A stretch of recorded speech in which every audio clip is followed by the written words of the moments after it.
Yoma Daf Pedalet. On va rester dans la Suga de Kiddush Hashem, qu'on en a déjà parlé dans le shiur précédent. Dans le shiur précédent, on a vu au fait les trois avérotes sur lesquelles il faudra mourir afin de ne pas les transgresser. On a vu plusieurs halachot là-dessus. On a vu dans quel cas où il y a au fait des exceptions dans lesquelles, dans toute l'avérote, il faudra prêt à donner sa vie afin de ne pas transgresser ces avérotes. Donc, dans toute l'avérote, comme on a dit par exemple, quand c'est une histoire de principe, qu'un goy il ne fait pas pour son propre profit, ou bien quand c'est devant 10 personnes, 10 juifs, dans ce cas-là, il y aura un chilul Hashem et on ne va transgresser aucune avéra, même si ça ne fait pas partie des trois avérotes. On a vu plusieurs halachot là-dessus, une marloquette dans les Rishonim, est-ce qu'on a le droit aussi de se suicider? Et on a vu carrément un Beth Yosef qui raconte une histoire tragédique qui s'est passée au cours du temps des Rishonim, avec un des Rishonim qui a tué des enfants, des juifs. Ils se sont entretués, au fait, parce qu'ils avaient peur, au fait, de ne pas pouvoir résister devant les goïms qui étaient dehors, en train d'essayer de les convertir au christianisme. J'ai vu à ce propos-là, et après on va passer dans la deuxième partie, le deuxième côté de la pièce, c'est justement la vérote, dans le cas de Pikuach Nefesh, qu'on connaît en général que normalement on transgresse la véra pour ne pas mourir. Juste, j'étais intéressé de vous raconter l'histoire qui s'est passée il y a à peu près 800 ans, du temps des croisades dans la ville de York, en Angleterre. Comme il y a New York, alors le York l'ancien, qui est en Angleterre, il y a là-bas une colline au milieu de la ville, une colline verdoyante, très belle, avec un château très ancien. Les gens y visitent là-bas et au fait ils ne savent pas ce qui s'est passé là-bas il y a à peu près 800 ans, quand il y avait justement du temps des Rishonim, une histoire qui ressemblait énormément. Je serais très très intéressé de savoir si l'histoire que le Beth Yosef raconte au fait c'est la même histoire ou si c'est une autre histoire qui était pratiquement la même. Mais est-ce que c'est cette histoire-là que le Beth Yosef fait référence? C'est l'histoire que tous les Juifs ils étaient en fait enfermés dans ce château-là et les barbares qui étaient dehors assoiffés de sang et ils voulaient en fait tuer tous ces Juifs ou bien leur donner la possibilité au fait de devenir des goïms. Et tous les Juifs qui étaient enfermés à l'intérieur, finalement l'histoire a été finie que les Juifs ils ont sorti des couteaux, ils se sont entretués carrément les uns les autres avec des Rishonim, des grands tzadikim qui étaient là-bas, donc c'était pas des n'importe quoi. C'était pas des Ameharatot, donc ils se sont entretués. Il y a là-bas un des Rishonim qui a pris plusieurs enfants et il les a tués lui-même.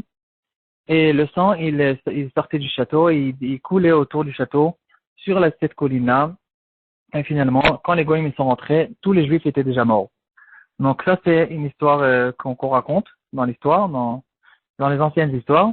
Et le Beth Yosef, en fait, l'histoire qu'il raconte, on dirait que c'est exactement la même histoire. Ça m'intéresserait en fait de savoir si c'est celle-là ou si c'est une autre histoire.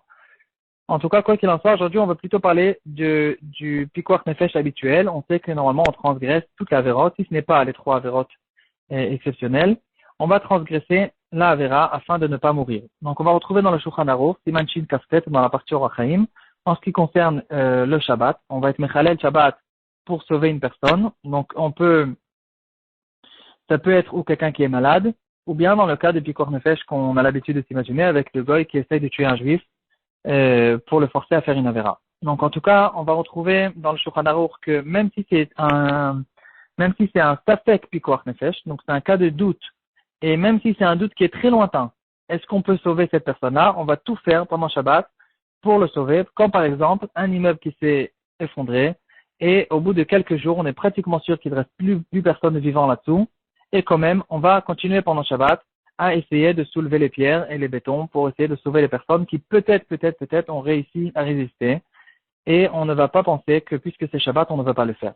Le Rambam y rajoutera qu'on n'a pas le droit d'attendre. C'est-à-dire quand on a une question de Pikuach Nefesh, on ne va pas aller poser au Rav, est-ce que j'ai le droit de faire ceci, j'ai le droit de faire cela. On va tout de suite se précipiter, on va tout faire pour essayer de sauver la personne comme si on était un jour de Chol. Donc, le Rambam se trouve Perek Bet à la Chagimel de Ilchot Shabbat. D'où on le sait, la Gemara, elle va nous dire dans le prochain daf, dans la Péhé, elle va ramener plusieurs psukim là-dessus. Le pasuk le plus connu, c'est écrit dans la Torah, Vechai Dahem, on va vivre avec les mitzvot. Et donc, la Gemara, elle va faire une racha. Si la Torah est intéressée qu'on vive avec les mitzvot, donc, on ne pourra pas trouver des cas où on devra mourir à cause d'une mitzvah. Bien sûr, mis à part les trois averot exceptionnels qui ont eux-mêmes un pasuk, qui vont nous apprendre qu'il faudra, oui, mourir pour ces trois mitzvot-là. Et dans les Mefarshim, ils vont dire que pas seulement pour moi-même, c'est-à-dire pas seulement si moi-même j'ai la possibilité de me sauver à moi-même ou de faire la vera, même pour sauver une autre personne, j'aurais pu croire, en fait, que si c'est pour quelqu'un d'autre, c'est déjà, ça y est, maintenant j'ai fait les deux mitzvot devant moi, j'ai une mitzvah de Shabbat et j'ai une mitzvah de sauvetage, et j'aurais pu croire que dans ce cas-là, je ne fais pas la mitzvah de sauvetage qui vient sur le compte du Shabbat. Et là, ils diront les Mefarshim que dans ce pasuk-là, on apprendra aussi que même pour sauver quelqu'un d'autre, je ferai Chilul Shabbat parce qu'on considère ça aussi comme un Pekuach Nefesh. Maintenant, il y aura une grande discussion dans les Rishonim. Est-ce que c'est Hudra ou Trouya? Donc, on a vu à propos de plusieurs choses dans la Torah qu'on se pose cette question. Est-ce que c'est que repoussé ou bien c'est quelque chose qui a été permis? On a vu cette question-là dans Psachim en ce qui concerne la Tum'a Otra Betzibur. La Gemara elle-même, elle va déjà relever cette question. Est-ce que quand on a permis la Tum'a en public, de faire le Korban Pessah par exemple, quand le public il est tamé, est-ce que c'est quelque chose qui a été permis ou qui a été que repoussé? Donc il y aura certaines nuances dans la halakha en ce qui concerne cette question-là. Aussi en ce qui concerne le Pekuach Nefesh pendant Shabbat, est-ce que ça veut dire que en fait le Shabbat il a été repoussé parce que le Pekuach Nefesh il est à nos yeux il est plus important. Donc on repousse le Shabbat mais le Shabbat existe quand même. Ou bien on a appris de là que quand la Torah nous a appris la mitzvah de Shabbat, il y avait au fait comme une étoile qui dira que le Shabbat que je vous apprends, que je vous ordonne de le faire, il est que dans un cas où il n'y a pas de Pekuach Nefesh. Dans un cas où il y a un Pekuach Nefesh, le Shabbat n'existe pas du tout. On va voir plusieurs nafkaminot là-dessus. Et il y aura une marloquette rishonim, d'après le Rambam et d'après le Rashba, c'est trouya, c'est que repoussé. La nafkamina, donc on peut retrouver par exemple dans un cas, si par exemple quelqu'un il est malade et il est dans un hôpital où il donne du manger pas kasher, est-ce que j'ai besoin maintenant de tout faire, en fait, d'aller rechercher un manger kasher, de me casser la tête pour trouver du manger kasher, ou bien je dis que s'il est malade, il a besoin de se renforcer, il va manger le manger qu'on lui donne dans l'hôpital, même si c'est un manger qui n'est pas kasher, puisque pour lui c'est quelque chose qui est complètement permis. Dans le cas de Pekuach Nefesh, la mitzvah de manger kasher, c'est une mitzvah qui n'existe pas du tout. C'est pas une mitzvah qui a été repoussée. Si c'est que repoussé, alors je dis c'est que repoussé, donc j'essaie de faire tout pour ne pas avoir besoin de repousser cette mitzvah. Mais si c'est une mitzvah qui n'existe pas dans son cas, c'est au fait une personne qui a été exemptée complètement de cette mitzvah-là, dans ce cas-là, je pourrais au fait lui donner le manger pas kasher.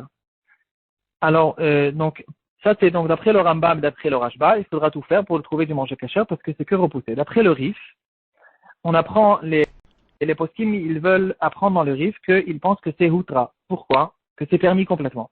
Pourquoi? Parce que dans la Gemara, on va voir que quelqu'un qui est malade, on va essayer de lui économiser des avérotes plus graves que d'autres. Donc si j'ai une avéra où il y a là-dessus un carrette, alors je vais, et à côté de moi, je peux lui donner un autre manger où il n'y a pas de carrette et il n'y a qu'un lave, alors je ferai tout pour lui donner la avéra où il n'y a qu'un lave. Et s'il y a une avéra qui a un lave et c'est-à-dire une avéra négative, et à côté de ça, j'ai un aliment qui est qu'une avéra positive, je ferai tout pour lui donner la avéra positive. Comme ça, elle veut dire la Gemara, on essaye d'économiser. La Gemara elle-même, elle va nous donner l'échelle. Quelle avéra est plus grave que l'autre. Et le Rif, en fait, on sait que le Rif, il a repris la Gemara, on a fait une forme de Gemara à la fin de la Gemara, avec les halachot du Rif, et autour, il y a les Mefarshim sur le Rif. Alors, le Rif, au fait, qu'est-ce qu'il a fait?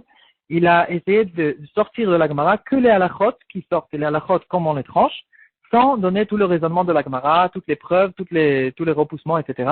Le Rif, c'est le premier, au fait, qui a fait le travail un peu comme le Shulchan Aruch, de sortir de la Gemara que les halachot. Maintenant, on sait que dans les Rishonim, c'est pas qu'on peut oublier des choses, on peut se tromper, etc. Et le Rif, il a laissé cette halakha, il ne l'a pas ramené dans son sefer du Rif. Donc, les Mefarshim, déjà dans le Baal HaMaor, sur place, un des Mefarshim sur le Rif s'appelle le Maor Agadol. Le Baal HaMaor, il pose cette question, pourquoi le Rif n'a pas tranché cette halakha qui a été ramenée dans la Gemara? Et dans les poskim, ils vont expliquer que, apparemment, le Rif, il pense que c'est une permission, c'est pas un repoussement. Donc, tout ce que la Gemara, elle a dit, c'est que pour ceux qui pensent que c'est un repoussement. Donc, si c'est repoussé, je vais essayer d'économiser des avérotes. Par contre, si c'est une permission, dans une situation de Pekuach Nefesh, il n'y a aucune mitzvah. Dans ce cas-là, si on pense que c'est une permission complète, alors on n'essayera même pas de lui économiser des avérotes. Donc, apparemment, le Rif qui a sauté cette halakha, on dirait qu'il pense que c'est une permission. Donc, en tout cas, c'est une marloquette rishonim qui existe. Et le Rashba qui pense au fait que c'est un repoussement, on peut le retrouver aussi dans le shoot. Dans le shoot, Relek Aleph Siman Tavresh Petet, on sait qu'il y a le Rashba sur la Gemara, il y a le Rashba dans le shoot.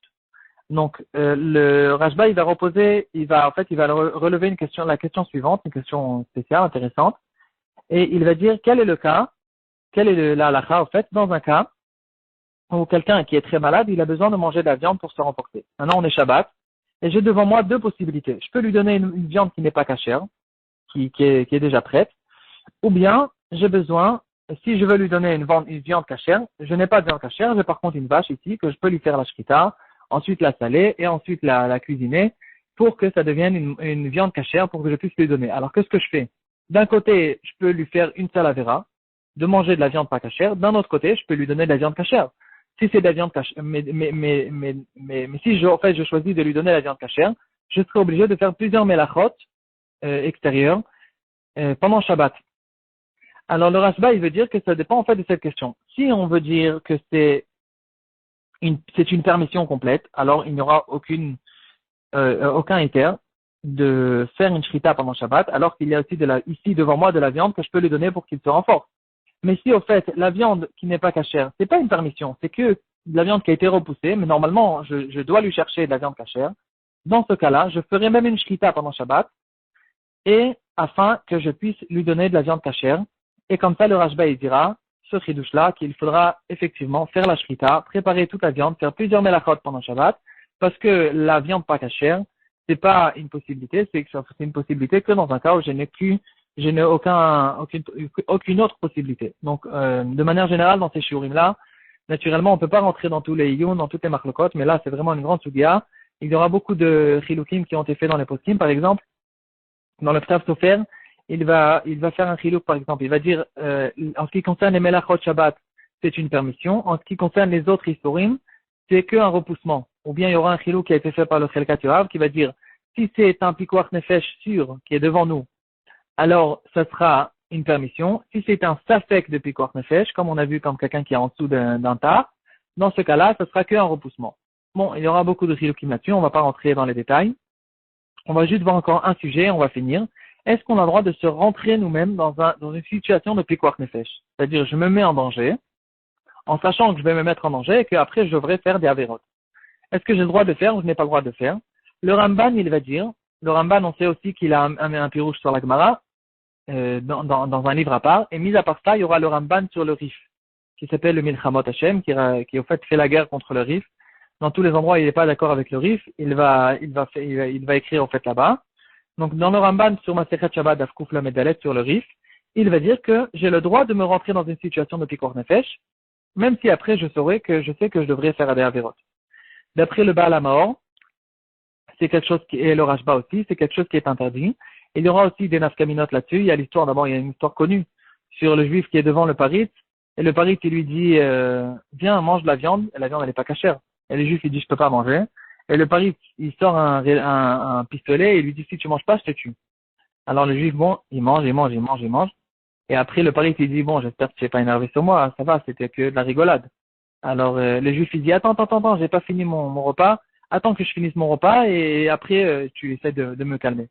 Donc, en fait, là, est-ce qu'on a le droit de se rentrer dans une situation de pikuach nefesh? On pourrait dire, en fait, que ça dépend. Ça, c'est quelque chose que je n'ai pas vu clairement, mais on pourrait dire que ça dépend, en fait, de la question qu'on a vue avant.